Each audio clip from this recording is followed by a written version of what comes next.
Hooded Detective, 6 Pulp Detective Stories, Section 7, A Dinner Date with Murder, by Harry Stein.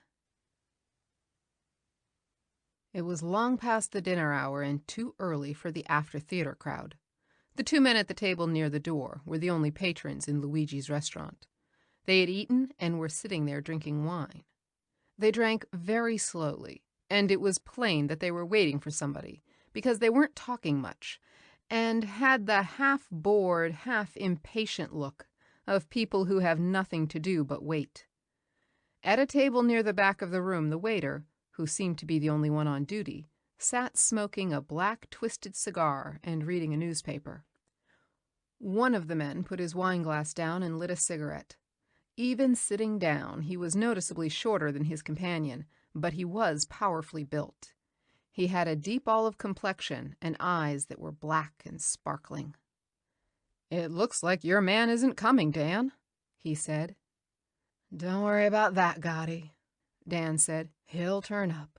He knows the trail's hot, and he'd rather be a live rat than a dead kidnapper." Gotti shook his head slowly.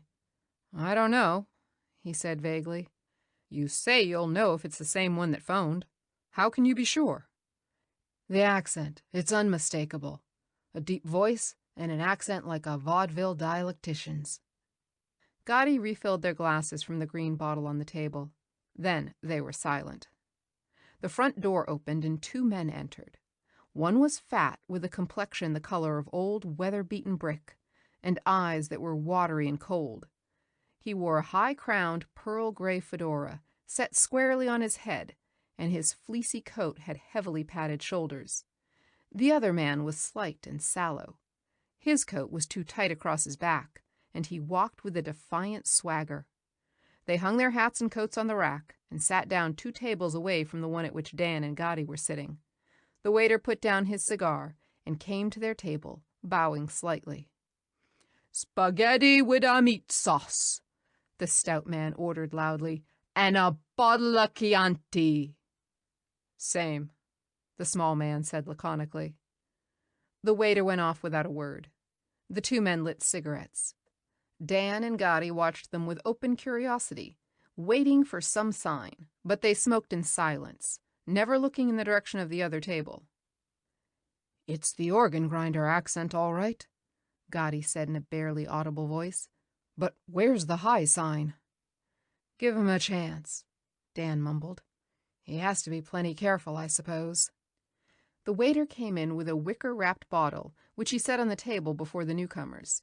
Then he went back to the kitchen, and when he returned he brought 2 heaping plates of spaghetti, dripping reddish-brown sauce and giving off a fragrant steam. "The idea is to talk on a full stomach, I suppose," Gotti whispered. "Or isn't he the guy? I thought your man was coming alone." "He didn't say," Dan said. Gotti watched the fat, red-faced man wielding fork and knife, eating the spaghetti with great relish. "That's a pretty good spaghetti, eh, Joe?" the fat man said loudly. "Right," Joe replied briefly. Dan looked toward the back of the room where the waiter was again occupied with his cigar and paper. Maybe they're waiting for the waiter to clear out first, he was thinking. He sipped at his wine, waiting. Then he looked up again.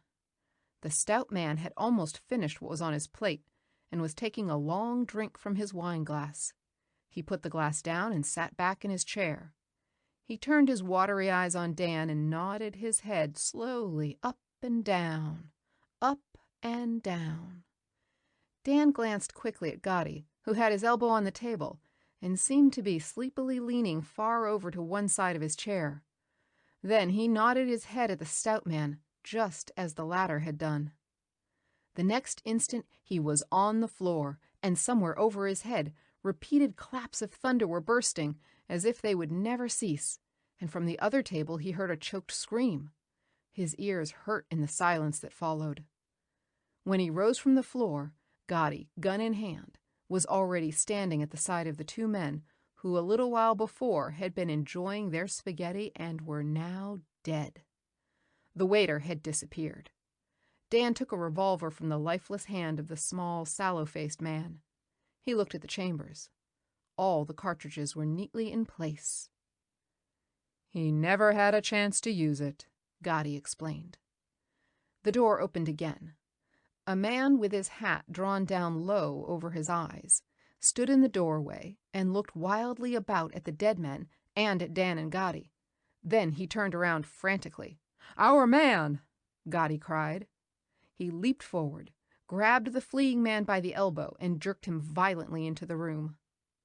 "You wanted to see us," Gotti said. "You phoned the lieutenant, didn't you?" Every feature on the man's face was distorted with terror. Gotti shook him. "This is the lieutenant," he said, pointing to Dan. "What were you going to tell him?" The man was looking at the corpses with a slow, steady gaze. His face was more composed now. "Sure," he said in a deep, resonant voice. "Dey a deada now, yes? I no haffa to be afraid, yes?"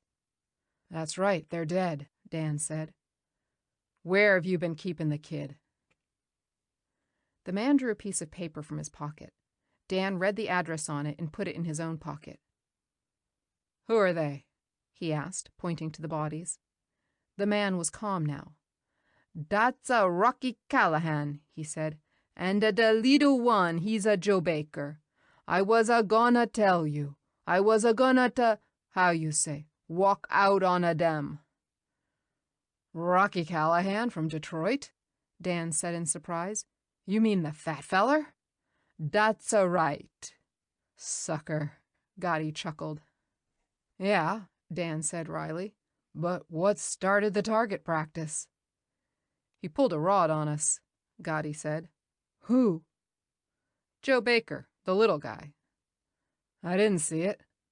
"Sure, because you weren't looking for it." "I was looking at them." Baker had it under the table in the hand he wasn't eating with. You couldn't notice unless you bent down to look under the flap of their tablecloth.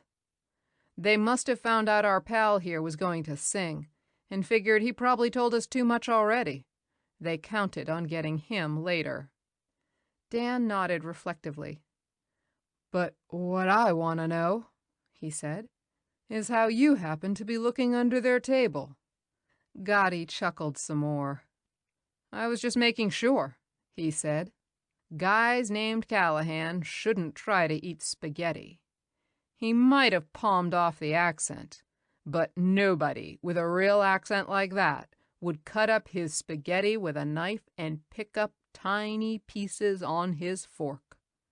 "What's wrong with that?" Dan wanted to know. Gotti gave him a look of contempt. "You eat spaghetti with a fork and a tablespoon to help you wind it around the fork, and you eat it full length or it isn't worth eating." "You damn right," Gotti's prisoner put in belligerently. His fear and humility were completely gone now. "Dat's da only way to eat a him." End of A Dinner Date with Death